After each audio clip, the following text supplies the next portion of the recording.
قال ترکت فیکم امرین لن تضلوا ما تمسکتم بہما کتاب اللہ و سنت نبیہ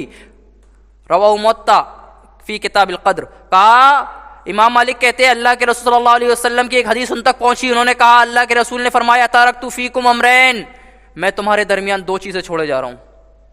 جی میں تمہارے درمیان دو چیزیں چھوڑے جا رہا ہوں. لن تضلوا ما تمسکتم بہما کتاب اللہ و سنت نبی، اگر تم ان کو مضبوطی سے تھام لو، ان کو مضبوطی سے پکڑ لو، ان کے مطابق اپنی زندگی کر لو، ان کے بتائے ہوئے احکامات کے مطابق، ان کی بتائی ہوئی تعلیمات کے مطابق اپنی زندگی کا اگر لائحہ عمل بنا لو، اپنی زندگی گزارنا شروع کر دو، تو لن تضلوا، تم گمراہ ہرگز نہیں ہوگے. چاہے فتنوں کی شدت ہو، چاہے فتنوں کی بھرمار ہو، چاہے فتنے کثیر تعداد میں ہو، چاہے تمہیں گمراہ کرنے کی کوشش کرے، تمہیں اندھیرے میں لے جانے کی کوشش کرے، تمہیں پریشان کرنے کی کوشش کرے، ہدایت کے نام پر اگر گمراہی بھی بیچی جا رہی ہو، تب بھی تم ان فتنوں میں نہیں پڑو گے، تم ان فتنوں میں نہیں گھسو گے، تم